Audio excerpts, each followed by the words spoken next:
Então, sejam todos muito bem-vindos. Muito feliz de ver vocês aqui. Parabéns pela iniciativa de estar aqui pontualmente, de estar aí buscando conhecimento, compartilhar e aprender sempre, né? Esse é um evento que a gente está trazendo aqui, a gente da Icarotech, né? Trouxe um convidado especial para vocês. Daqui a pouco a gente vai falar sobre ele já. Ele já está aí. Vocês podem procurar o rosto dele aí, que vocês já vão achar ele aí no meio aí já, né? Essa palestra que a gente está trazendo, a Icarotech ajudando aí, tentando trazer assim esses eventos abertos, né? A gente tende a tentar trazer mais vezes isso, né? Vocês vão perceber isso aí. A gente pede até, se vocês já estão aí, já tem um amigo que se inscreveu que não está aí, já manda para ele lá, entra lá que a gente já começou. Vocês receberam o link aí por e-mail, né? Reforça aí, estamos online, vamos entrar lá, né? Beleza. Então, deixa eu ver aqui, pronto. Introdução, né? A gente vai falar hoje sobre DevOps. Como vai ser a dinâmica do evento? A dinâmica do evento, ela vai ser assim, a gente vai ter perguntas, né? Então, vocês vão poder mandar perguntas no chat aí. Então, se vocês quiserem até testar, né? Eu tô vendo que o pessoal tá mandando aí. Quem não tiver conseguindo mandar mensagem aí, se estiver travando, se o volume estiver ruim, né? Se tiver alguma coisa, já vai mandando pra gente aí, vamos testando. Porque a dinâmica vai ser pelo chat e também, se você quiser abrir o microfone, né, em algum momento, perguntar pro nosso convidado, o Gomex, pode ficar à vontade, né? Não é uma palestra aberta, tem tudo a ser um bate-papo legal sobre isso. E para ajudar nas perguntas aqui, que vocês já vão mandando aí, por gentileza, no chat, né? Pensando na sua pergunta, a gente já vai trazer aqui dois especialistas nossos da Icarotech para ajudar na gestão das perguntas aí, o Fagner e o Deguchi. Se os dois quiserem aparecer, já se apresenta aí, né? E aí, Beleza. gente, tudo bem? Boa noite. Queria só reforçar aí o agradecimento do Maxwell aí, de vocês, né, reservarem um tempinho aqui para conversar com a gente, tá? E aí, sintam-se à vontade aqui. O chat está aberto para todo mundo. Então, mandem perguntas, vão bolando aí as coisas para a gente poder ir alimentando aqui a nossa conversa. Boa noite, pessoal, tudo bem? Obrigado pela presença de todos, né? Em especial o Gomex aí por ter cedido esse tempo aí dele para compartilhar o conhecimento. Para quem não conhece o Gomex, daqui a pouco ele vai falar, mas é um cara que defende muito esses conceitos, né? Essa estratégia dentro das redes sociais. E é uma figurinha carimbada aí que em qualquer momento vocês vão ver em outros eventos, outras palestras e por aí vai. Então, tá bom. Agora, sem mais, vou pedir para quem se apresentar, vou pedir para o Gomex já chegar se apresentando aí, falando um pouco mais aí. Deixa eu do mudo. Então, pessoal, se der uma pequena travada aqui, vocês me avisam, tá? Tanto aqui quanto no chat, porque parece que faltou, caiu uma fase aqui. Tá vendo que a luz está piscando aqui? Tipo, a luz não caiu de fato, é só uma parte, porque tem essa loucura aqui. Não sei como é que é isso na prática, mas é como se só uma fase tivesse caído, pelo menos é o que me falam, né? Então, se ficar ruim, você me avisa, tá? Meu nome é Rafael Gomes, né? Só que a maioria das pessoas me conhece como Gomex, né? Eu trabalho hoje como DevOps Tech Lead na DNS Filter, né? Assim, o título a gente ainda está bolando ainda, talvez seja um esquema de arquiteto, tá? No final das contas é isso. Eu sou uma pessoa que tem uma visão de cima e tento fazer comunicação entre os times, desbloquear os times, né? Tanto de DevOps quanto de desenvolvimento, tá? Eu também sou Docker Captain, como se fosse um embaixador da Docker. Não sou funcionário da Docker, aproveito para falar sobre isso. Também sou embaixador da HashiCorp, né, da comunidade open source da HashiCorp, e sou membro do core team do DevOps Days Internacional. DevOps Days é o evento que cunhou o termo DevOps no mundo, né? Então, inclusive, esse ano teremos DevOps Days no Brasil inteiro, assim. Tem desde Natal, Belém, né? Vai ter Vitória. Então, Vitória, inclusive, vai acontecer mês que vem, né? Vai ter São Paulo, Rio de Janeiro, Porto Alegre. Vai ter bastante evento esse ano de novo DevOps Days, né? É um evento bem legal e bem inclusivo também, né? E hoje aqui a ideia é bater um papo com vocês, assim. Eu queria muito, assim, agradeço a quem já abriu a câmera. Quem puder abrir, melhor ainda, porque, velho, todos esses eventos online, essa acho que é a primeira vez que eu faço uma apresentação ao vivo online, que eu consigo ver a cara das pessoas, porque é muito ruim você falar e você não ter noção se as pessoas estão curtindo ou não, porque eu acabo no olho, assim, olhando as pessoas, tem um pouco da dimensão, se está interessante, se a pessoa entendeu, se não entendeu, se está legal, se não está. Então, quem puder ligar a câmera para me ajudar nesse feedback vai ser muito bom. Eu sei que às vezes a pessoa não está vestida, não acha que está vestida adequadamente, tudo, mas está tranquilo. É só mesmo para eu ver vocês e entender se está funcionando.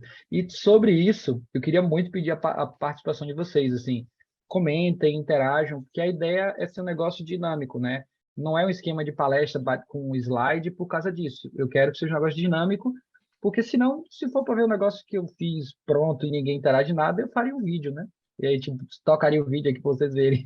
Então, vamos aproveitar essa oportunidade do ao vivo e a gente faz uma interação mesmo, o que você entendeu, o que não entendeu, quiser falar de novo, a gente pode divertir, voltar e por aí vai. Viu? É isso. Muito obrigado.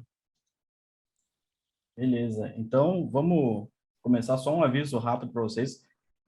Vai ficar gravado, a gente está gravando, né? Então, a gente vai disponibilizar isso depois no canal da Ícaro lá, então, para quem quiser rever depois, né? Então, beleza. Vamos começar. Quem quer trazer a primeira pergunta aí? Já teve pergunta no chat aí? Quem que traz para nós? O Wagner ou o Degutti? Quem começa? Tô de olho aqui, Max. Olha, vamos lá.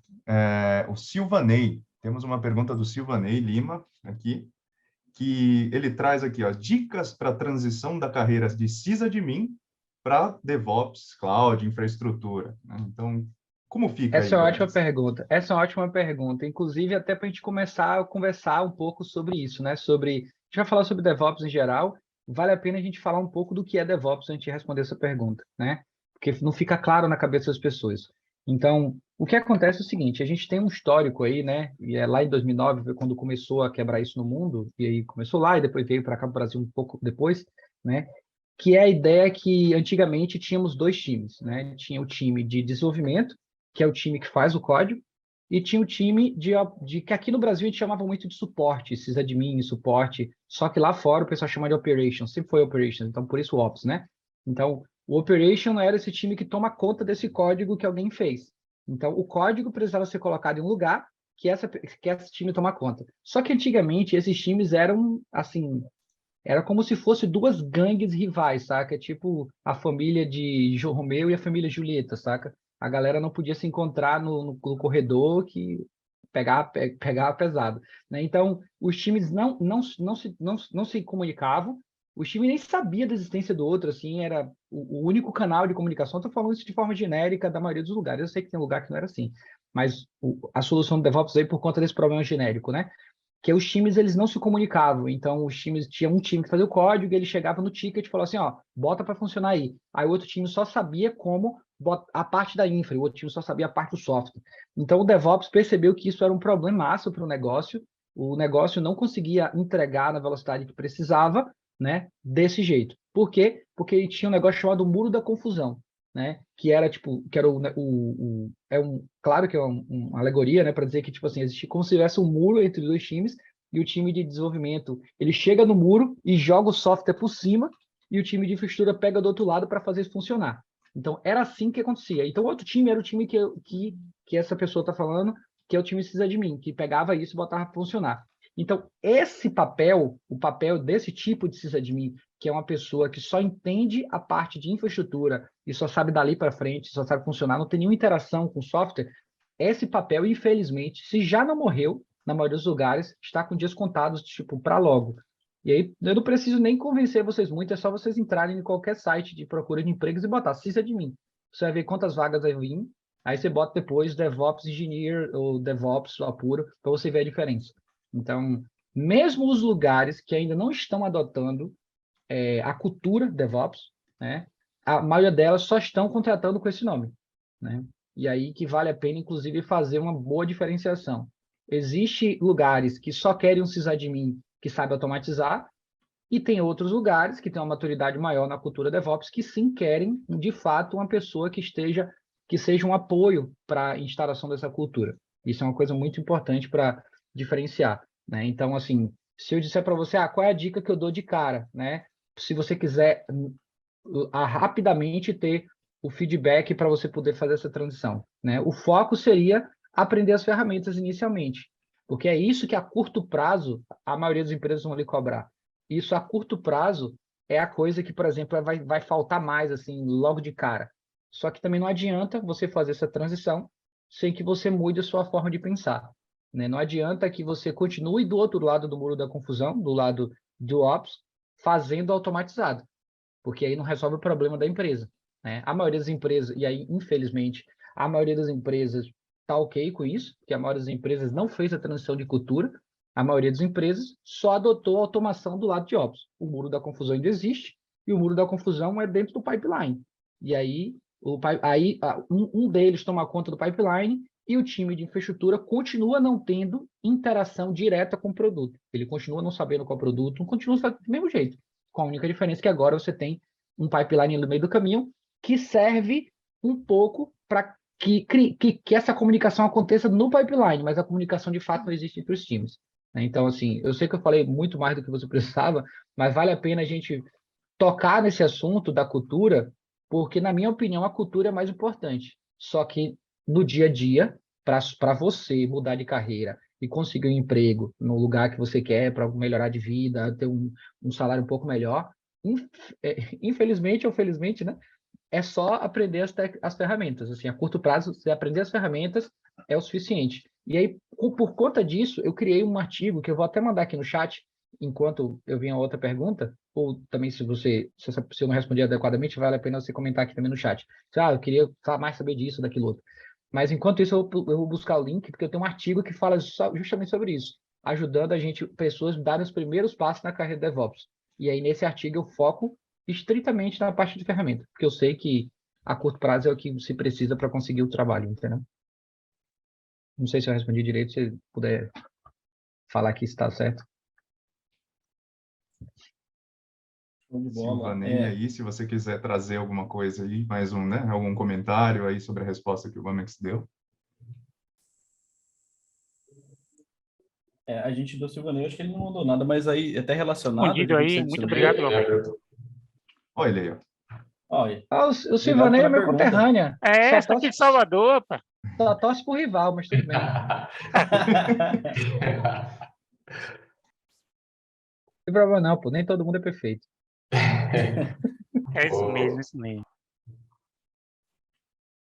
Eu posso fazer a segunda pergunta ali, que vai muito de encontro com a transição de carreira, né? Que é a questão ali, o Ademir perguntou qual é o roadmap inicial para um profissional de DevOps iniciante, né? Só um pouquinho antes, Fagner. O Luiz Cunha, ele fez uma pergunta, como a palestra é para todos os níveis, né?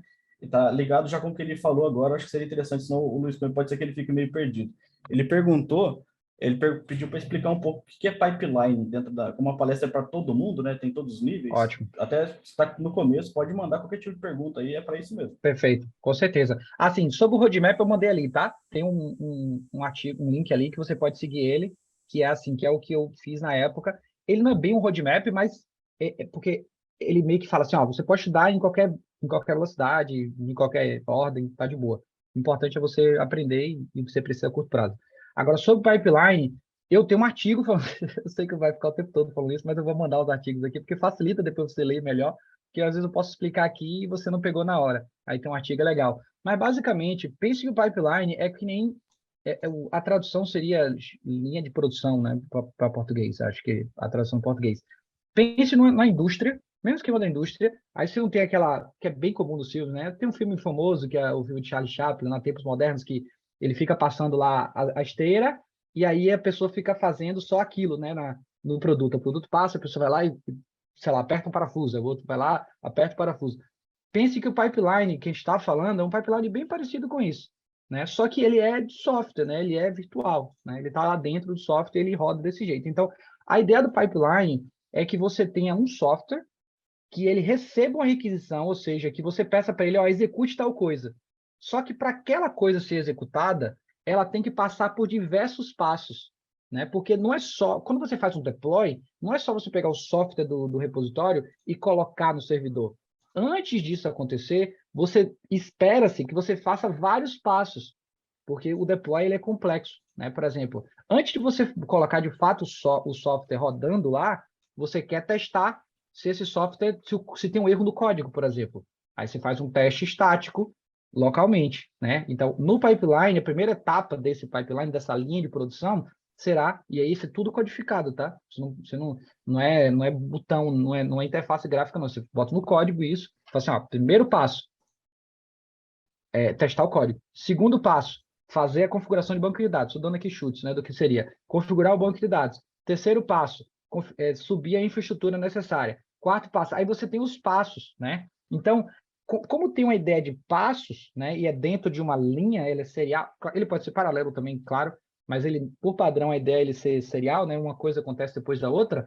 Então, tem essa ideia de linha de produção. Então, por isso o pessoal chama de pipeline, né? Então, o pipeline é um software responsável por você receber uma requisição e você faz uma série de passos para colocar isso para funcionar, tá? Eu tentei ser bem alto nível, eu não falei de detalhes técnicos até para não complicar agora, mas nesse artigo ele fala desse nível alto que eu estou falando, mas também desce um pouco mais no detalhe, tá? E todos esses artigos que eu vou citar hoje aqui, a maioria deles, inclusive, eu já estou mandando para o livro que eu estou escrevendo, né? Que é Deploy em Produção para Desenvolvedores. É um livro completamente aberto, vou mandar o link aqui também. Ele está no GitHub. Se vocês, inclusive, quiserem escrever um artigo, um capítulo para o livro, é só mandar um PR lá no pull request, né, que é basicamente um comando lá que você manda para o repositório, para que o seu conteúdo entre no livro. Aí eu dou uma olhada, a gente bate um papo, corrige pequenas coisas com relação a estilo e tudo mais, e depois entra. Inclusive, tem várias pessoas que já mandaram. Ficou claro a pergunta sobre pipeline? O A Luiz resposta, mandou né? no chat aqui que ficou claro para ele. Massa demais. Ô, Fagner, você pode repetir, por favor, a pergunta lá, por gentileza, que você tinha feito lá, por gentileza? Eu acho que eu respondi. Era do Já roadmap? respondeu, já foi respondido aqui. Qual o roadmap inicial para um profissional DevOps iniciante, né? Tem um artigo lá do Gomex que ele publicou, compartilhou, e eu compartilhei outro roadmap ali que é um pouco mais avançado, aquele que está lá no GitHub, lá, que acho que é o segundo momento, né, da carreira, depois que tiver praticado toda a recomendação do post do Gomex, aí você vai para esse segundo passo ali, né, que é um pouco mais avançado, né?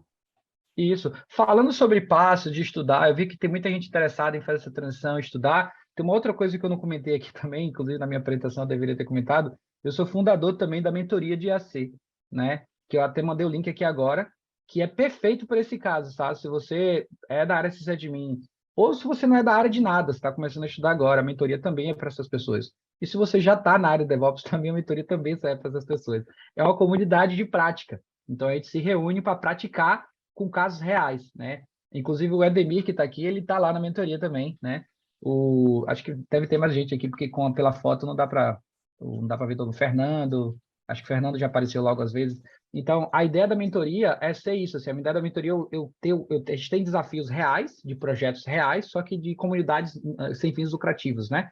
Comunidades de software livre, movimentos sociais, associação de bairro, qualquer coisa assim. Então, a gente pega desafios técnicos de infraestrutura desses projetos e passa para as pessoas que estão aprendendo, para que essas pessoas possam fazer coisas reais, com apoio de pessoas que já têm experiência. Então, cola muita gente lá que já tem experiência, mas quer ajudar outras, porque elas percebem, e eu concordo com isso, quando você está ajudando outras, você está ensinando outras pessoas, você aprende muito mais, você aprende muito nesse processo. Inclusive, tem lá, entre as pessoas que colaboram junto com a gente lá, tem o desenvolvedor do Vault, da empresa HashiCorp, que é desenvolvedor oficial lá da HashiCorp, que ele está lá com a gente, inclusive, Vault não, desculpe, Nomad, é o desenvolvedor do Nomad, Luiz, né? Ele está lá com a gente, inclusive a gente está subindo o Nomad com ele, tá bem legal. E ele falou que ele está aprendendo bastante também lá, olha só. Desenvolvedor da HashiCorp aprendendo lá, mas tá, ou seja, é real isso aí. Se você manja, ou se você não manja, você quer manjar, cola lá, mandei o link aqui embaixo agora, também é um bom caminho. Legal, legal. Então, teve mais perguntas no chat? Se não tiver, a gente tem um pool de perguntas aí que o pessoal preparou, o Degusti com o Fagner. Já pode puxar uma, então, se não tiver. Acabou de chegar uma ali, né, no chat. Isso. E já para aproveitar, antes da gente fazer alguma transição de assunto aí, né, que é a Ju Alves aqui perguntou, né? Estou migrando para Scrum Master e gostaria de aprender sobre cultura DevOps. Eu acho que isso é um ponto legal, né, Gomes? Que é a história de DevOps não é, né, cargo, é cultura. Então, Exatamente. tem alguma indicação do material? Eu tenho, Como é eu que a tenho, gente chega eu lá? tenho duas indicações e eu vou pegar aqui, inclusive, acho que está aqui. Uma é essa aqui, esse livro, peraí rapidinho. Esse livro aqui, ó, é para mim, na minha opinião, o melhor. Ah, é porque tá a tela. Deixa eu remover aqui esse fundo aqui. Acho que é esse mesmo aqui, né, Gomes? Isso, esse aí, exato, esse aí. Esse é um, e tem um outro que é The Phoenix Project, o Projeto Fênix. Acho que tem em português já também. Esse The Phoenix Project é legal porque ele é como se fosse o modelo dele é modelo de novel, né? Mas acho que a tradução para novela não cabe muito bem no português, mas é um conto, Romance, né? é um romance, é ficcional, né? Não é real, é baseado em fatos reais, mas é uma ficção meio ironizada, meio sátira assim do processo, mas que você aprende muito, porque é inclusive um processo de entender os problemas, porque a maioria dos livros ele fala só das coisas boas. Ele fala, é assim que você tem que fazer, né? Tem que ser feito desse jeito, essa é a melhor prática. O outro, The Phoenix Project, não. The Phoenix Project fala as bizarrices que aconteceram de um lugar onde não tinha isso, e o processo que isso aconteceu. É bem legal, né? É legal porque é um livro que não é um livro técnico, está lendo um romance, saca? Sobre uma parada que talvez seja o seu possível dia a dia quando você adotar a cultura DevOps. Adotar, né? Que é bem o que o livro fala. A adoção é meio que um negócio, tipo assim, fingido, né? E é bem legal o livro. Esses dois livros eu aconselho muito para quem quer aprender de fato a cultura. E boa sorte nesse processo Scrum Master aí, viu? Que é bem legal. Para quem está interessado no livro, o Fernando Cedres mandou aí, ó. Obrigado, o Fernando Cedres está prestigiando aí a presença dele também, um grande amigo meu. Já mandou aí já o link dos dois livros. É bem legal esses dois livros. E aí, se você quiser avançar depois que você acabou esses dois, tem um terceiro livro, que é a evolução do Phoenix Project, chamado The Unicorn Project. É literalmente a evolução mesmo, porque é uma história que acontece depois, saca? Do The Phoenix Project. É bem legal. Agora, esse eu tenho quase certeza que não tem para português ainda. Mas é até bom para quem está exercitando inglês. Inclusive, eu comprei Eu dois. acho que já tem como é que só cortando aí o projeto Unicórnio, né? O romance sobre desenvolvedores já tem Isso, ótimo. Aí, perfeito. Perfeito, olha aí. Então, esse livro é muito bom também, o Projeto Unicórnio, né? É muito bom, mas assim, eu aconselho você ler o The Phoenix Project primeiro, porque ele é uma história que acontece depois. No livro fala que você dá para ler os dois, mas é bom você ler um e aí porque você consegue perceber as coisas, fala assim, a menção que ele faz o outro lá, você entende mais. Aí, tá vendo? Olha lá, o Projeto Unicórnio da Altas Books. É esse aí. Respondi, tá, acho que sim, né? Respondi as perguntas, João? Massa, beleza. Show de bola. Então, quem puxa a próxima pergunta? O Deguchi? Puxa para nós aí, Deguchi, por favor, por gentileza. Vou aproveitar aqui que o Gomes colocou aqui de mentoria IAC. Você consegue falar um pouquinho para a gente o que é IAC?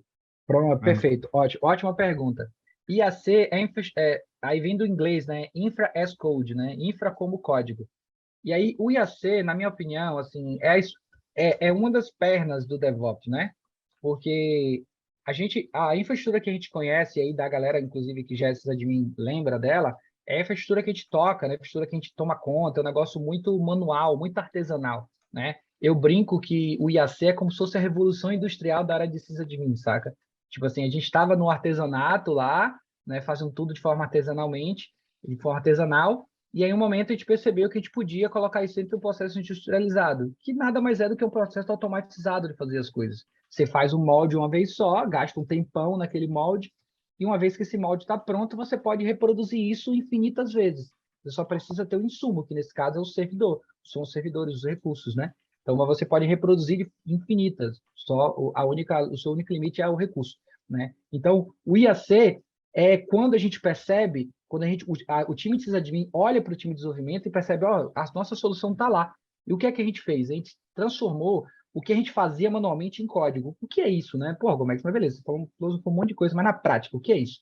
Então, na prática você vai escrever um código, um arquivo texto, assim, você abre um bloco de notas qualquer e escreve as coisas lá. Então, é como se você escrevesse um texto que diz assim, eu quero vamos falar de servidor, né? Eu quero um servidor com 512 GB, com 512 de RAM, eu quero 4 CPU, eu quero 100 terabytes. Você vai dizer nesse arquivo como você quer, E aí você tem a figura que a gente chama, né, que é o software de IAC, que é um binário, um software que lê esse arquivo, né? Então você escreve um arquivo, manda para o software, esse software lê esse arquivo, ou seja, o seu código que você escreve, ele tem que estar dentro de uma determinada formatação, para que esse software consiga entender. Então você escreve desse jeito, o software lê, só que quem faz isso para você não é mais você manualmente, não é mais você entra no CPD lá, bota o pendrive, não é mais você, é esse software. Esse software lê o seu código, conecta na sua infraestrutura e faz tudo para você.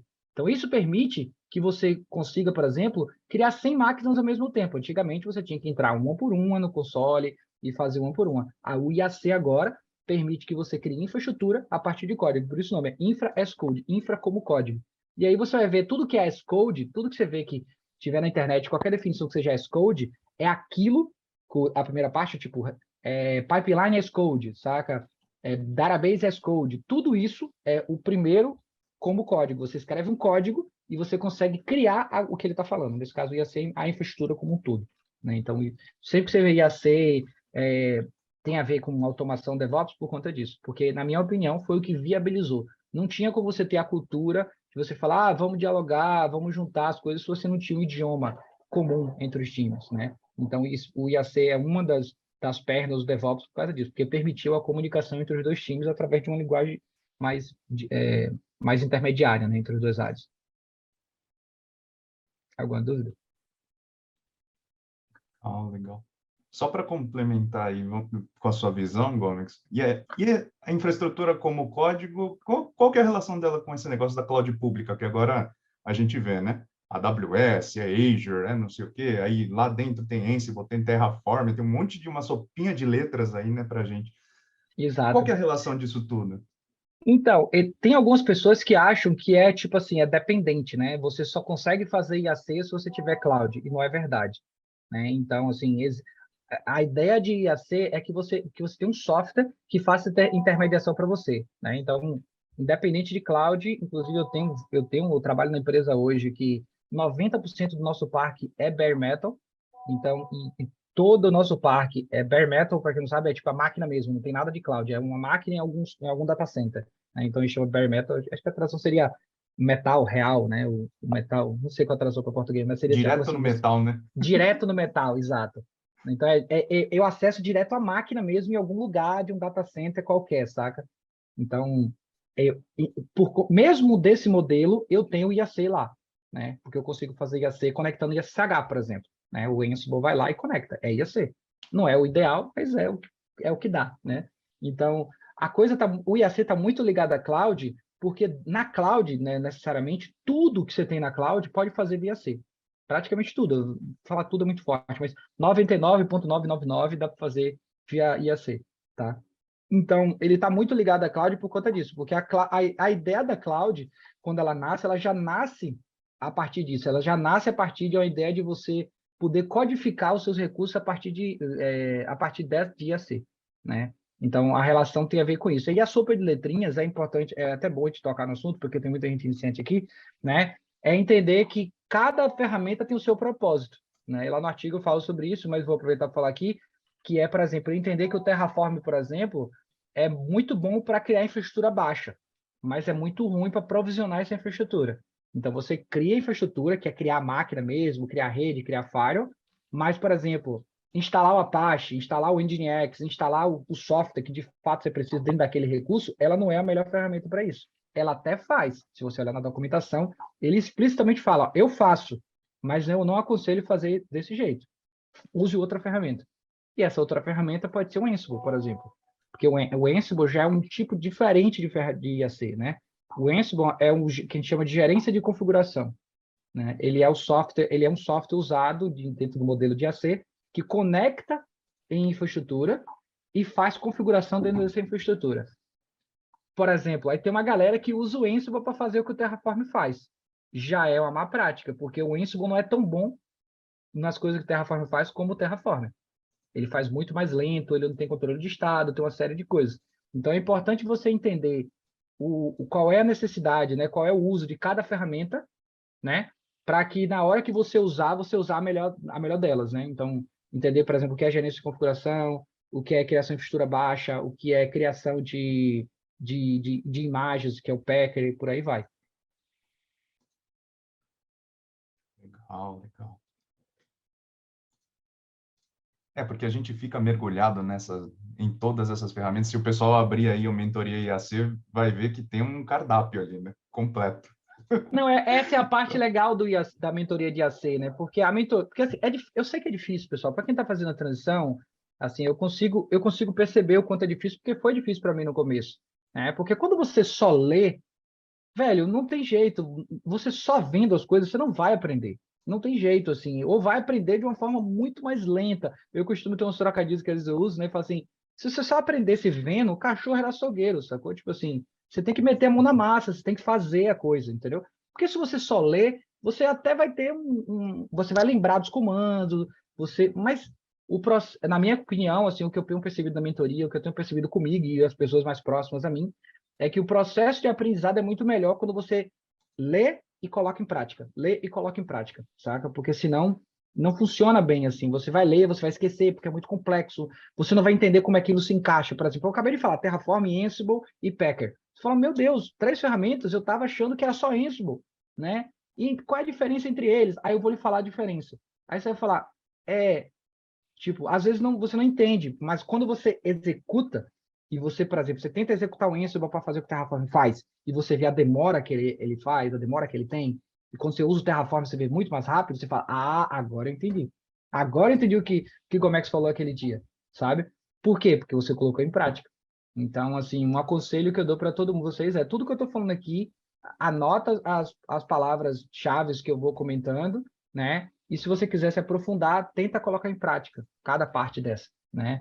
Tenta ler sobre isso minimamente e colocar em prática. Porque na hora da dificuldade que você está ali fazendo, você vê que você consegue entender os conceitos se consolidando, entendeu? Nada melhor que botar a mão na massa, né? Legal, legal. Fagner, você quer puxar aí, que eu vi aqui que o Renato tem uma questão nova aqui, hein? Vamos lá. Tirar do mundo. A gente sempre esquece. Tá no mudo aqui. Então, o Renato puxou aqui quando o SysAdmin, né, que voltado ali para infraestrutura, determinar um ambiente, ferramenta de desenvolvimento. O que muda, né? E quando é o sentido inverso? Quando o sysadmin, infraestrutura, determina um ambiente e ferramenta de desenvolvimento, que muda? Eu não sei se eu entendi essa pergunta. Renato, você consegue abrir o Opa, microfone e perguntar de boa novo? noite, tudo bem? Consigo Opa. sim. Na verdade, essa minha pergunta é pertinente, obviamente, uma experiência prévia, né? Quando o sysadmin... porque aqui nós falamos muito em DevOps das necessidades de desenvolvimento, né? O que nós necessitamos de dependências, de biblioteca, de servidores, etc, etc. E quando é o contrário, o que muda na cultura, o que muda no fluxo? Quando o time de infraestrutura, em cenários, por exemplo, de segurança, em cenários onde determinadas ferramentas têm que estar homologadas por outros setores, onde diz assim, não, olha só, eu não quero, abre aspas, eu não quero saber o que você vai desenvolver. Eu estou dizendo que você vai trabalhar com tais bibliotecas, tais servidores, tais ferramentas, não, mas eu tenho a solução melhor. Não, eu não quero ouvir. Isso já está validado pelo meu compliance, já está validado pelo ambiente de segurança, e vocês, desenvolvedores, serão obrigados a trabalhar assim. Você apenas sorri, segue as ordens. Mas, ok, o que muda na cultura DevOps nesse momento?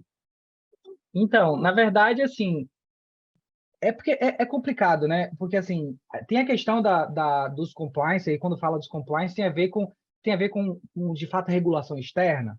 Porque se tem, a gente também precisa ter uma visão um pouco mais empática também, porque é muito comum a gente ter uma visão empática só de um lado. Tipo assim, eu sou desenvolvedor e quero usar, tipo, a última coisa que eu vi ontem, sabe? Tipo assim, beleza, eu acho, inclusive, eu advogo com a ideia, se a minha área de business permitir, eu vou criar mecanismos para que isso aconteça, porque o processo de inovação vem daí, né? Eu não vou permitir, por exemplo, que você mude direto em produção, por exemplo, no projeto mais relevante. Vamos começar com um projetinho à parte ali e ver isso funcionando, porque eu gosto de ver a coisa funcionando no nosso time. Eu sigo melhores práticas, eu leio cases, vejo como as outras pessoas fazem, mas, velho, nada melhor do que você experimentar no seu time. Porque o seu time é um conjunto diferente de pessoas, um conjunto diferente de variáveis, é tudo diferente. as melhores práticas, na minha opinião, servem como farol, né? Um farol ali que meio que aponta mais ou menos para onde você tem que ir, mas você não sabe exatamente, você não tem uma linha exata, é só, ó, eu sei que tem que ir para lá, aí eu vou ali navegando ali para aquele lado ali, né? Mas você vai fazendo o seu caminho, então é importante também ter esse feeling, né? Só que o problema todo desse modelo que você está falando aí, dessa sua experiência prévia que você falou, é essa resposta engessada, sabe? Tipo assim, não quero saber, é assim, acabou. Não, aí que é o problema. É tipo assim, o que é que eu faria, né? Por exemplo, eu tenho um compliance lá e eu preciso homologar as coisas que vão ser colocadas em produção, por exemplo. O que é que eu falaria para essa pessoa? Você, ó, você quer fazer isso aí desse jeito? Então, ó, a gente usa essa ferramenta por esse e esse motivo. E aí, por exemplo, já tem uma série de práticas que você pode fazer com relação a isso. Você pode ter um documento que eu aconselho, nem todo lugar faz ainda, eu estou tentando fazer agora lá na empresa, que é um documento de explicação de tomada de decisão. Sabe? Eu esqueci o termo lá, tem um termo específico para isso, mas você tem um documento lá que você diz, ó, por que eu tomei essa decisão? Por que eu estou usando esse framework, por exemplo? Você está lá escrito. Porque toda vez que alguém fala assim, por que... Não, olha lá, está lá no documento. Você vai lá olhar por que a gente está usando aquele. E aí vai estar lá todos os motivos e às vezes até por que dizer o porquê a gente não usa determinada ferramenta, que é a que você quer usar. Saca? Está lá escrito. E aí, se você quiser usar, você apresenta argumentos e a gente vai argumentando. E aí, se a gente chegar a algum consenso, fala assim, então testa desse projeto aqui, ó, que está fora do escopo do compliance, por exemplo. Uma coisa que pouca gente sabe, mas compliance, para quem não sabe, pessoal, é basicamente estar de acordo ou não dentro de uma série de regras específicas para você tirar uma certificação. Né? Que nem tira certificação para seres humanos, as empresas também tiram certificação, e aí você tem que seguir uma série de práticas. Mas, infelizmente, a maioria das pessoas que cuidam desse compliance não lhe falam que o compliance tem um escopo, e que o escopo não é a empresa toda, que o escopo não é todos os softwares. Então, você pode sim testar uma coisa fora do escopo do compliance, avaliar, amadurecer com o seu time e depois até incorporar para o compliance, se for o caso. Então, o que eu faria isso, né? Eu faria, tipo, o que eu faria no lugar dessa pessoa que estaria dizendo essa resposta mais dura, assim, ó, velho, esse software que você está querendo mudar, esse serviço que você está querendo mudar, não dá para mudar isso, porque senão eu tenho uma série de etapas aqui que eu tenho que seguir para que ele passe. Mas, aquele outro lá que você também está trabalhando, que eu vi que você também está trabalhando, você pode testar naquele lá, e a gente pode amadurecer isso junto. Porque o DevOps é isso, o DevOps também é empatia, né? Só que a empatia, como eu falei, ela tem que ser dos dois lados, né? Ela tem que entender, por isso que a necessidade de comunicação, a necessidade de exposição do que está sendo feito, a necessidade de garantir que as pessoas entendam o seu lado também. É você trazer a pessoa para o seu time e falar assim, ó, vem cá, ó, o que você está me pedindo, na prática, é isso aqui, ó, senta aqui comigo para eu lhe mostrar. Para eu fazer o que você está falando, vou ter que subir isso, vou ter que fazer isso, isso e isso. Você quer mesmo fazer isso agora? Porque eu tenho tudo isso aqui para fazer também. O que é que você acha? Não seria melhor a gente fazer no escopo menor? Porque aí eu não preciso garantir tudo isso, eu posso fazer uma coisa menor? É esse a grande sacada, saca? Porque eu sinto que as pessoas não querem dialogar, velho. As pessoas só querem ditar regras, algumas delas, sabe? Seja de um lado ou do outro. As pessoas falam, eu quero esse software e pronto. Por que você quer? Porque eu não sei, porque eu quero. Porque eu quero aprender sobre ele, sabe? Então, a necessidade de comunicação, por isso que uma das coisas cruciais da cultura DevOps é a comunicação, né? Infelizmente, assim como segurança, é a última coisa que a galera bota quando está fazendo a implantação de DevOps em qualquer lugar. A galera quer botar os softwares, quer automatizar as coisas, mas querem partir da mesma cultura. Eu de cabeça, eu consigo pensar em umas 3 ou 4 empresas que me pediram para fazer consultoria, e eu falei assim, eu quero fazer uma implantação de DevOps aqui. Aí, quando eu ia conversar, a pessoa não queria implantar a cultura DevOps, a pessoa só queria automatizar o pipeline, só queria automatizar a infraestrutura. Né? Tipo, chegava a casa, por exemplo, da empresa me chamar para conversar, aí eu via lá, tipo, diretor de infraestrutura. Aí eu falei assim, não, e o time de desenvolvimento? Ah, não, o time de desenvolvimento não, só atrapalha, eu não vou... O time de desenvolvimento vai atrapalhar, o budget é outro, você vai fazer aqui só na área de infraestrutura. Aí eu, então entendi. Eu nem falei para a pessoa, porque eu não fico entrando em debate também sobre isso, sabe? Já outro ditado, você não acorda quem tá dormindo assim, saca? Você tem que falar devagarzinho, ó, velho, o que você tá pedindo. Aí na hora que eu fui conversar com ele, de fato, eu falei assim, ó, o que você tá pedindo aí é automação de infraestrutura. Se você quiser cultura DevOps, tem isso, isso e isso, e o retorno é esse. Porque também se falar que só a pessoa tá errada também, já entra num processo a pessoa ficar na defensiva, né? Então, assim, ó, então, eu sei o que você quer, eu entendo sua dor, entendo mesmo, assim, eu entendo a dor da pessoa que é infra, entendo a empresa. E aí, às vezes, tem uma questão de organização da empresa, né? A empresa é organizada de um jeito, né? Por exemplo, que a métrica daquele time, se você automatizar, você quebra o time. O time vai ter uma métrica ruim. Então, a organização criou um modelo que acaba com ela própria, né? Então, se a sua métrica do time, por exemplo, é a quantidade de ticket que você atende, por que você vai fazer um processo de automatização para diminuir a quantidade de ticket? Não faz sentido, né? Então, é muito comum empresas muito segmentadas, muito grandes e muito, muito engessadas, né? Grandonas, que elas tenham maior dificuldade. A prova disso é que boa parte das empresas que estão desse jeito, ao invés de resolver esse problema, ele cria empresas novas, né? Tipo, eu não vou falar o nome dos bancos aí, mas boa parte dos bancos hoje estão fazendo isso, né? Os bancos, ao invés de resolver o problema na sua cultura, na sua estrutura, ele cria empresas novas que é o mesmo dono, que é a mesma coisa, a mesma estrutura, só que é tipo uma empresa à parte, tipo assim, Flex, sei lá, Flex, na empresa Lab e tal, mas é a mesma coisa, só consegue, porque como parte do zero, né, você consegue criar a cultura já da forma certa. Mas, assim, é bom entender os dois lados e entender que, às vezes, o problema não é nem a pessoa que falou com você, às vezes o problema é em cima, né, é o tanto de pancada essa pessoa já recebeu para, às vezes, fazer a coisa daquele jeito também.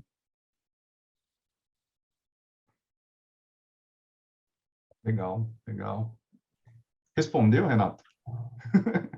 Sim, claro, com certeza. Obrigado.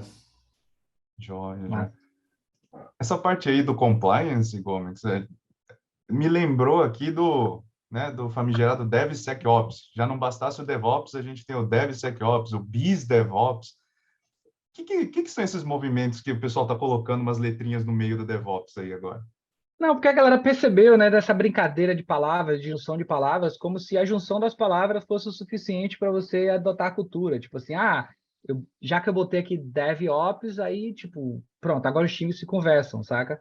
Eu sou da ideia, eu entendo em alguns casos específicos, funciona bem, tá? É importante salientar porque fica parecendo como se o uso desses nomes fosse o problema, e não é. O que eu falo é que o uso dos nomes não é a solução em si. O nome novo não vai resolver. É que nem a galera, tipo, chegou lá, então, pô, mas o que você faz não é tech lead, então vamos mudar o nome? Eu falei, não, velho, tipo assim, pouco importa o nome. O que importa é garantir que o que a gente está fazendo tá alinhado com o que a gente quer. Então, tanto faz o nome. Porque as pessoas eles ficam muito ligadas ao nome, né? Por exemplo, DevOps Engineer. A galera, pô, mas engenheiro DevOps não faz sentido, porque é cultura, você não é engenheiro de uma cultura. Velho, não importa. O que importa é a comunicação. É quando eu falo, você entende? Quando eu falo que eu sou engenheiro DevOps, você entende o que eu faço? O que eu faço? Você entende? Então pronto. Não importa pouco. Né? Aí eu acho que as pessoas ficam muitas vezes brigando pelo nome e se perdem no que aquilo quer provocar. Por exemplo, a galera do DevSecOps quer fazer uma provocação importante. Né? É uma provocação interessante e super relevante. Né? Assim como a comunicação é uma das últimas coisas que as pessoas querem resolver dentro de uma estrutura de trabalho, a segurança também. Né? A segurança também é assim. A segurança também é um gargalo lá no final, né? Que você faz tudo, aí no final você manda para um time e fala assim, ó, vê se está seguro. Não faz sentido nenhum isso. Isso é um modelo feito para não funcionar. Então, a provocação do DevSecOps é fazer a mesma coisa que o DevOps fez, falando, ó, a infraestrutura precisa estar envolvida no produto, no começo, no momento 1, e precisa acompanhar o processo de desenvolvimento, né? Aí, o que o DevSecOps fala é, segurança é a mesma coisa. Segurança precisa ser um conhecimento que precisa estar no momento 1 e evoluir junto com o produto. Porque hoje, DevSecOps o segurança é um gargalo no final. Aí você passa um tempão, você passa meses desenvolvendo o produto, você manda para um time que aquele aprove aquilo em uma semana. Não faz sentido nenhum. O time não tem a vivência que você teve em meses. Ele não vai ter em uma semana a vivência que você teve em meses. Ele não vai conseguir entender tudo. Não, velho, não tem modelo de análise de segurança que dê conta disso, né? Assim como infraestrutura também não dá conta, assim como qualidade também, QA lá no final também não dá conta, né? Então, QA vira como se fosse um firewall, saca? Para não passar bugs, aí quando passa a culpa de QA. Então, a gente tem que... Aí alguém comentou aqui aqui, mandou aqui no comentário da parada do blameless, né? A gente tem que parar dessa ideia de a gente achar o culpado. Não, porque na minha impressão, a maioria das empresas, criam essa estrutura só para saber quem é o culpado, só para saber quem demitir. Esse é um modelo fadado ao fracasso, né? Porque você não resolve o problema. Você só quer demitir alguém e se sentir melhor com aquilo. Então o problema era essa. É como se fosse assim, né? Não, então demitir fulano ou fulana, agora resolveu, né? Pronto, galera. Isso é típico de quem nunca meteu a mão na massa. Isso é típico de quem nasceu herdeiro, né? Que nunca trabalhou, nunca foi ali no dia a dia, ou quem já deixou de trabalhar há tanto tempo que nem lembra o que é isso, né? Sabe que problemas acontecem, que 99% dos problemas ele está relacionado à estrutura que você está e não o profissional. Porque, por exemplo, errar é natural. Errar é natural, gente. Assim, inclusive, a gente está num foco muito grande ultimamente para processos de inovação, né? A gente quer inovar, quer melhorar, quer evoluir rápido, trocar as coisas rápidas. Só que a galera esquece que quanto mais você mexe, mais você tem a oportunidade de quebrar. É diretamente ligado, saca? Quanto mais você mexe, mais quebra. Por que antigamente, em tese, as coisas caíam menos? Porque você mexia menos. Pô, ó, dá uma olhada lá no fluxo de atualização de um projeto COBOL lá 50 anos atrás. Era coisa de meses, assim. Você mexia no negócio a cada 6 meses, cada 3 meses. Pô, então você só tinha a possibilidade daquilo quebrar a cada 3 meses, a cada 6 meses. E você botava um time todo na sala e aquilo dava conta. Funcionava para aquela época. Hoje não. Hoje você precisa criar mecanismos que o time aprenda no processo inteiro e que, com esse aprendizado mais curto, você consegue pegar o problema aqui no começo, aqui rapidamente. Porque o que acontece muito é você desenvolver um negócio inteiro, sem nenhum tipo de feedback, sem nenhum tipo de análise, sem nenhum tipo de avaliação nenhuma. Você está fazendo ali, desenvolvendo e está achando que está tudo ok. Aí, quando esse problema pega lá na frente, o problema já está de um jeito, tamanho, que nem funciona mais, sabe? Nem funciona mais, porque você já mexeu tanto naquilo e aquilo estava errado lá no começo. Sei lá, às vezes a escolha do framework que foi o problema, saca? Lá no começo de tudo. Então, o que eu aconselho para lugares que querem fazer essa coisa de fato real mesmo e fazer funcionar, e aí tudo isso, né, Business Ops, DevSecOps, tudo isso são provocações para trazer por dentro do processo de construção do seu produto assuntos que essas pessoas julgam relevantes. Então, essa parte eu acho super benéfica. Agora, a parte de que só você botar um selo dizendo que você tem sua empresa e achar que isso resolve, não resolve. Porque se você não mexe no problema essencial, que é aquele nominho ali que você quer colocar, ele de fato quer resolver, você não vai conseguir resolver nada. Você só vai ter os mesmos problemas, só que com nomes novos. Show de bola, show de bola. É importante, né? Porque a gente vai... Eu tenho certeza que todo mundo aqui que for esbarrar com DevOps vai ver essas outras siglas também e vai começar a se embananar ali, né? Então, foi muito bom que você trouxe esse ponto aí. E aí, eu vi que tinha pessoas aqui que estão migrando para estudar para Scrum Master e tal, e aí eu lembrei de uma coisa aqui, como é que se diz? Ágil, né? A gente está falando de metodologia ágil também aqui com DevOps. O que acontece se a gente misturar os dois? Eles se misturam? Ou é água e óleo? Como é que funciona? Não, eles são interligados, assim, eu diria que o Agile é como se fosse o avô do DevOps, assim, sabe? É o pai do DevOps, o avô do DevOps, porque o DevOps, ele nasce, na minha opinião, de uma demanda que foi criada pelo o Ágil, né? O Ágil começou a colocar isso em prática, que é a ideia do se é para falhar, fale o mais rápido possível, ciclos menores de feedback, tudo isso, na minha opinião, inclusive o DevOps nasce por causa disso. Isso é bem, inclusive, na história do DevOps aqui, você vai ver nesse livro. A história do DevOps, ele o nome o que seria DevOps antigamente, seria infraestrutura ágil, saca? Inclusive tem uma palestra lá do Apple, né? Que aí o Patrick Debois, junto com o Little Ideas, assistiu e ficou maravilhado com aquilo. E aí ele sugeriu uma palestra, do caso Agile Infrastructure, né? Infraestrutura ágil, né? Para já discutir conceitos do Agile dentro da infraestrutura. Então, o DevOps nasce através dessa junção mesmo, né? Então, eu diria que eles são, assim, interligadíssimos, né? Assim, não tem como você, hoje, né, na minha opinião, não tem como você exercitar o Agile sem que você tenha a automação, sem que você, inclusive, faça parte, você exercite a cultura DevOps. Eu acho que hoje, inclusive, eles são interdependentes, eu diria. Ah, legal, legal. Então, pessoal aí que estava com medo de falar, nossa, vai chegar um negócio que vai, né, atropelar tudo aqui, o meu Scrum, o meu Safe aqui. Não, Pode ficar total. tranquilo que... Ele vai ajudar, porque perceba aí, antigamente, quando você tinha um time, um pessoa de desenvolvimento e ele precisava testar alguma coisa, a depender do que ele precisasse testar, ele demorava dias, porque ele tinha que pedir para o outro time criar a máquina, o outro time mudar a máquina. Hoje não, você tem um Docker na sua máquina, você roda lá, ó, Docker Run, tal, testou lá, você viu, fez seu teste lá, trabalhou ali localmente, pronto, já foi. E esse run que você vai dar, inclusive essa infraestrutura que você vai subir, você nem precisa fazer ela.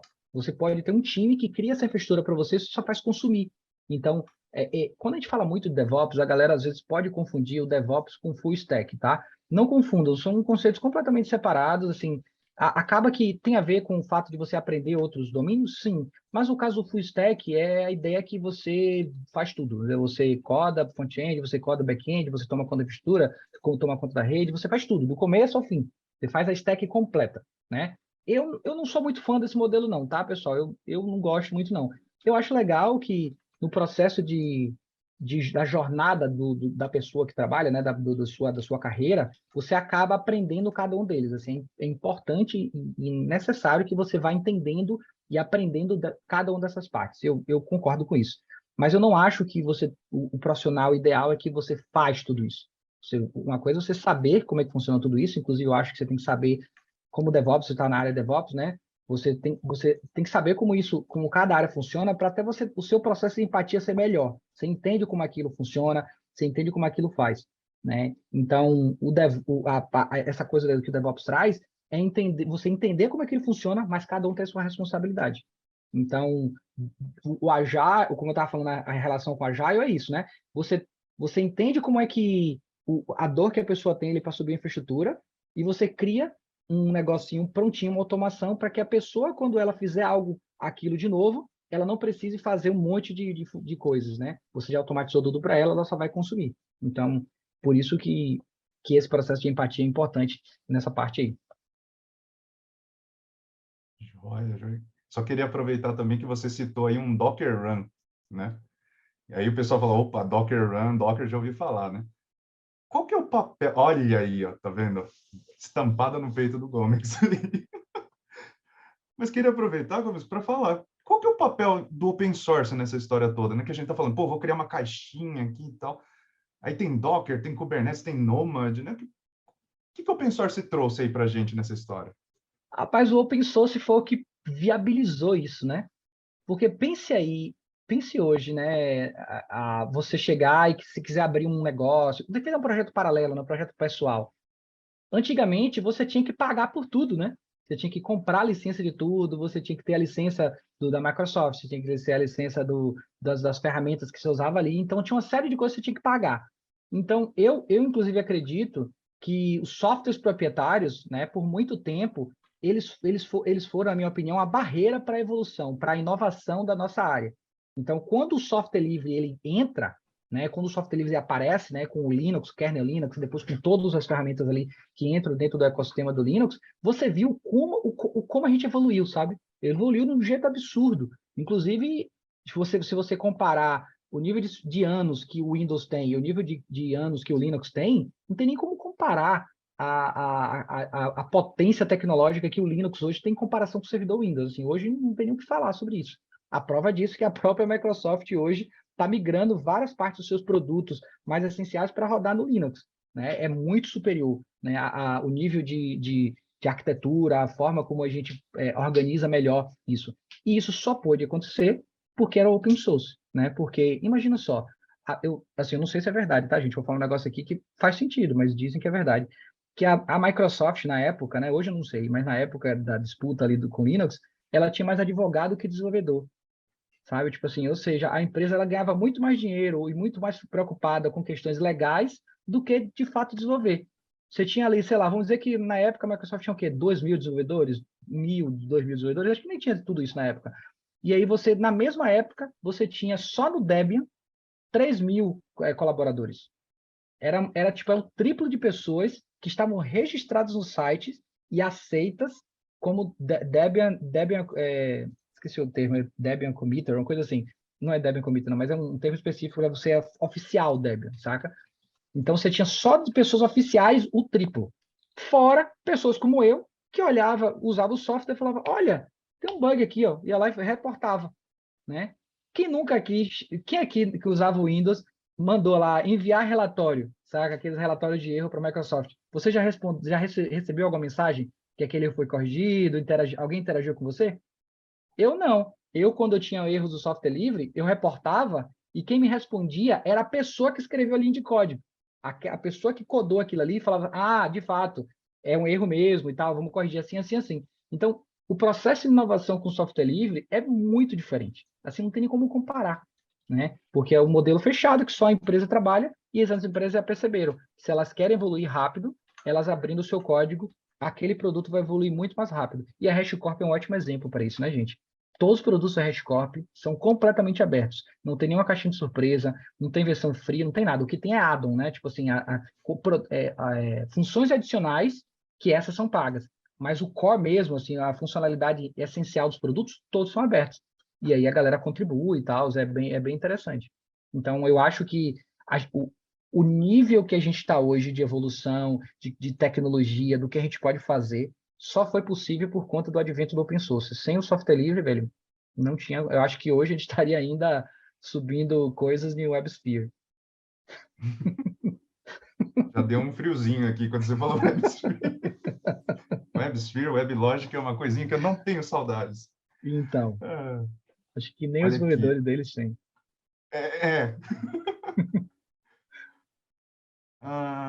Chegou uma pergunta aqui no chat do Leonardo Amaral.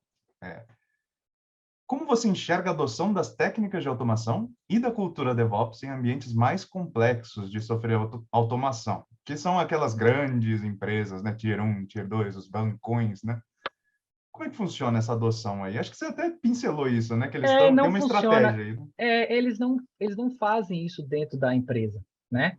Porque assim, sendo bem honesto, o problema são as pessoas que decidem. Porque as pessoas que decidem, elas acham, e elas têm uma cultura muito forte, isso na maioria das empresas são assim, elas acham que a solução é uma máquina que ela compra, é alguma coisa que ela compra e bota em algum lugar, sabe? Não tem como você comprar cultura. As empresas começaram a perceber isso. Não tem, como é que você compra cultura? Você não compra cultura. A galera já percebeu que você não pode forçar nada, porque quanto mais você força uma coisa que você quer, né? Como o caso que o Renato comentou cedo, assim, tem que usar isso aqui. A galera vai usar de forma chateada, a produção vai cair, a galera vai fazer um jeitinho para usar o que quer, né? E por aí vai. Então, o ideal é um processo de mudança de comportamento dentro da empresa. E na maioria das vezes, essa mudança de comportamento tem a ver com a forma como a empresa se estrutura. E aí eu dei alguns exemplos, né? Se você cobra, por exemplo, meta de ticket, como é que você quer que alguém diminua a quantidade de ticket? Gente, isso não faz sentido nenhum. Né? A quantidade de organizações do governo que fazem editais baseado em quantidade de ticket. Poxa, aí é você pagar para a quantidade de problemas aumentar. Então, o ideal é que você faça outro tipo de métricas, né? Que você avalie, que você trabalhe de outras formas. Né? Então, na maioria das vezes, o problema, infelizmente, está nas pessoas que decidem. Né? E as pessoas que decidem, elas não querem resolver elas, porque elas estão muito acomodadas a comprar a solução e resolver, alguém resolve para elas. Saca? Só que às vezes o problema é a forma e o que elas tomam decisões, né? A forma que elas tomam decisões. Então, o que é que a maioria das empresas fazem, como eu falei? Criam outra empresa e aí já contrata né? Nesse caso, vamos dizer que eu fosse lá o dono lá, que eu não vou mudar, eu já tenho uns 70 anos, eu sou chato mesmo, eu quero daquele jeito. Minha empresa eu quero aqui. Só que eu percebi que o negócio está dando errado aqui. Começaram a subir umas startups que fazem a mesma coisa que eu faço e estão ganhando meu território. Eu não quero que isso aconteça. O que é que eu faço? Ou eu compro uma startup dessa e boto dentro do conglomerado, né? E aí está o problema essencial do capitalismo, né? O monopólio, eu vou criando um monopólio, aí eu compro essa empresa e essa empresa faz aquilo que eu quero para dentro do meu negócio. Eu ganho dinheiro igual, só que eu não preciso mudar o que eu faço aqui. Alguém muda para mim, alguém faz, né? E aí, a empresa em si, grandona, não muda. Ela vai aumentando dentro do grupo em outros lugares. A maioria dos lugares que eu vi, assim, sinceramente, eu nunca vi uma empresa grande, grandona mesmo, mudar a cultura, assim, num passo de mágica, saca?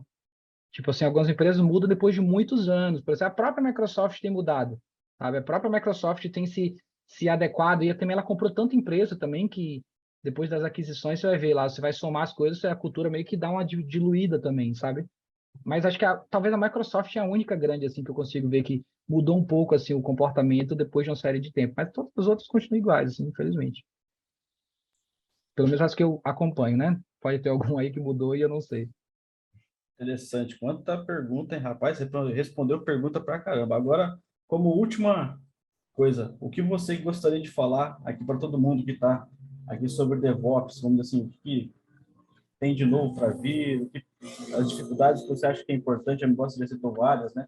Algo que você queira compartilhar com o pessoal aqui que está acompanhando com a gente aí, pode compartilhar, por gentileza. Não, beleza. Assim, o que eu acho, pessoal, assim, porque tem dois aspectos, né, do que eu quero sugerir para vocês. Tem um aspecto pragmático e do plano real da vida, que é, tipo, se você está querendo mudar de carreira, se você está querendo estudar, se você está querendo um primeiro emprego, se está querendo um emprego diferente, você tem que ser pragmático ou pragmática, né? Você tem que entender, tipo assim, o que é que as empresas querem? As empresas querem isso aqui. Por exemplo, as empresas, na maioria dos casos, na maioria esmagadora dos lugares, ela quer alguém que saiba Terraform, Ansible, Pipeline e Docker, vamos dizer, e talvez Kubernetes, né? Então, você precisa entender o que é que as empresas querem. E aí você estudar aquilo que as empresas querem para que você passe um processo seletivo e que você possa trabalhar e evoluir lá dentro. Essa é a forma mais pragmática de você pensar. E aí você tem que pensar assim, você também não pode estar, você não pode, eu não vou ficar vendendo um sonho e falar assim, não, você tem que primeiro estudar o DevOps Handbook, não, primeiro você tem que ver o que Patrick Debois fala, cultura, comunicação. Não, não. Pragmatismo. Você precisa trabalhar logo. A área de sysadmin está morrendo, se já não morreu na maioria dos lugares. Você precisa migrar. Então, para migrar, nesse curto intervalo de tempo, foca nessas tecnologias, foca em aprender os conhecimentos básicos dessas tecnologias, porque tá aí tem a primeira parte dessa parte mais pragmática, né? O primeiro momento dessa parte mais pragmática. Esqueça um pouco a tecnologia em si, tipo o Terraform. Vá buscar entender o que o Terraform faz, o que o Terraform se propõe a fazer, e entenda o que ele faz. E você só vai entender, de novo, fazendo, executando, colocando a mão na massa. Então, quando você entende, porque isso é muito comum na área de sysadmin, tá? A gente foi por muito tempo, muito focado em how-to. Pegar documento pronto e copiar e colar comando, saca? Assim, é legal para você fazer um teste e tudo mais. Mas quando você está aprendendo, cada comando que você pregar em qualquer documentação que você vê por aí, experimente cada comando, dê lá um comando menos H, às vezes você consegue, né? Tipo assim, vamos dizer, o vault. O vault create, vault token create. Aí você bota o menos H, ele vai mostrar todas as opções disponíveis naquilo. Entenda o que é cada opção, para que cada opção funciona, leia a documentação, volte, entenda aquilo. Porque então, quando você está nesse processo de aprender as tecnologias, você, seja mais pragmático, seja, mas também não se atenha só à tecnologia em si. Não é eu sei rodar Terraform Apply Plan, eu estou pronto. Não, né? E nem ou pronta. Não, você tem que entender o que é o plan, por que ele faz isso, o que é o Apply, o que é que o Apply faz, né? Quais são as opções que o Apply tem, por aí vai. Entenda aquilo.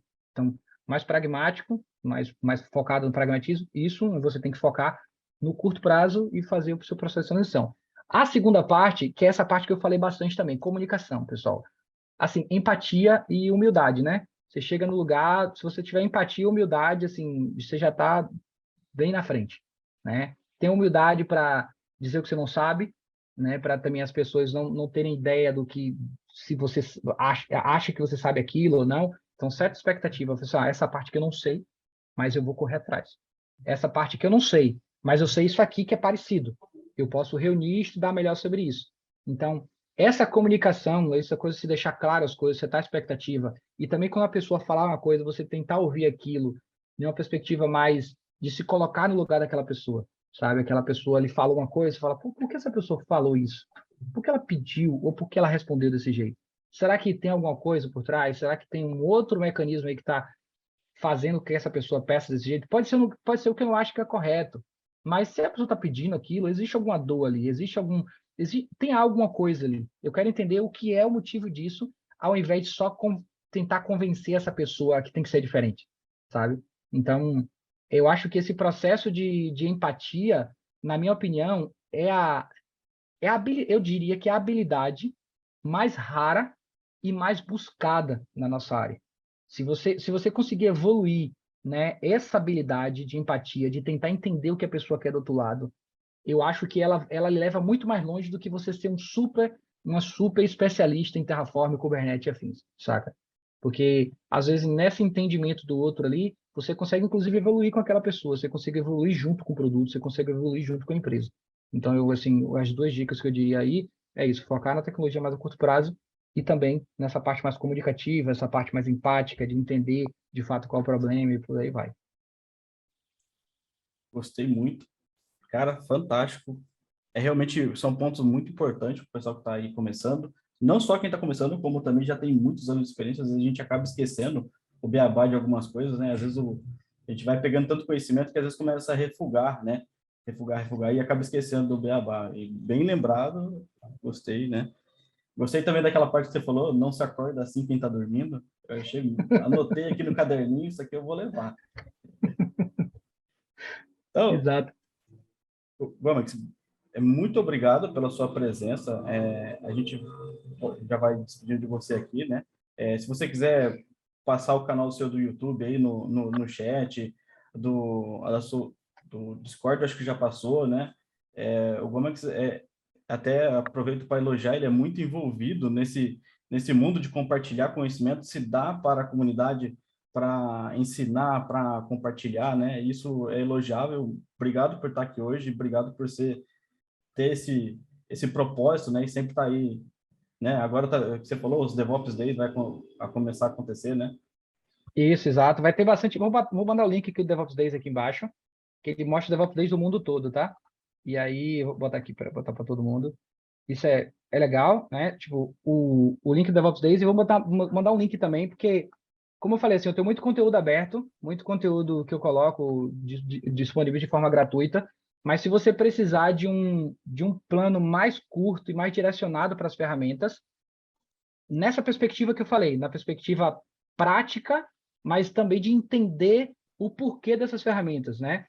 Às vezes, eu sei que tem determinadas pessoas que funcionam melhor com curso, né? Que ela lhe direciona mais. Tem pessoas que só vai estudar de forma aberta, funciona também, mas normalmente dura mais. Se você quer chama de crash course, né? Um negócio mais direcionado, você faz assim. Tem os cursos que eu faço junto com a galera do Linux Tips, que eu vou mandar aqui o link, né? Lá, os cursos que eu tenho lá com eles é o curso Terraform, o curso de Packer, e o curso de Terraform, o curso de Packer. Opa aí, velho. Eu esquecendo os cursos que eu fiz lá. Porque é tanta coisa que eu faço aí. Vault também, Vault. Não, o Vault é de Jefferson. Os cursos que eu faço é o do Consul, Terraform e Packer, né? São os cursos que eu faço lá, né? E aí eles dão uma imersão bacana para vocês, assim, conseguem mostrar. Eu uso muita documentação oficial, então eu tento mostrar basicamente como é que aquilo funciona e por que aquilo funciona. Então, se vocês quiserem fazer também, está lá. Mas, assim, como eu falei, o roadmap que eu lhe passei, inclusive, se você não quiser, não puder pagar pelos cursos, você tem a maioria dos conteúdos abertos, só que normalmente vai levar um pouco mais de tempo. Mas paciência, é a vida. Tá certo. Uma coisa importante, né? Chegando aqui ao fim, eu não sei se foi passado já o formulário de pesquisa. Se não foi passado, a gente vai estar soltando agora já no chat para vocês. A gente pretende, até uma novidade, a gente pretende continuar com eventos assim, né? Trazer mais conteúdos assim. Então, a gente quer saber o que vocês acharam da organização, os temas que vocês querem saber, e também para quem quer palestrar, quem quer participar, trazer aqui a sua participação. A gente está deixando aberto no final da pesquisa também o link para o form de Call for Papers. Quem quiser vir aqui participar também, preenche lá, a gente vai estar olhando com carinho com cada pessoa que preencher aquilo lá, beleza? Tá ali, ó, acabou de mandar, então é só clicar lá, é rapidinho, a gente agradece muito quem preencher, ajuda bastante a gente, ajuda o Gomes também saber o que o pessoal achou desse tipo de palestra, da plataforma como um todo, né? E agradecer quem ajuda na organização, né? Tem pessoas que não estão aqui junto com a gente, né? Que não só o Degusti, mas o Fagner, mas também o Betão, o pessoal de marketing que ajudou bastante a gente, a Jéssica, né? Então, agradecer todo mundo, né? Que ajudou isso a acontecer. A gente fica muito feliz de ter momentos assim para compartilhar conhecimento. Agradecer o Gomes de estar aqui. E é isso, a gente agradece e a gente vai parar a gravação, parar aqui o evento e terminar. Gente, obrigado, viu? Tchau, tchau. Boa noite para vocês. Nos sigam nesses arrobas de todos os lugares aí. Vocês acham a gente por aí. Exatamente. Mandei meu Twitter lá. Alô, tchau, tchau, pessoal. Tchau, Boa tchau. noite, pessoal.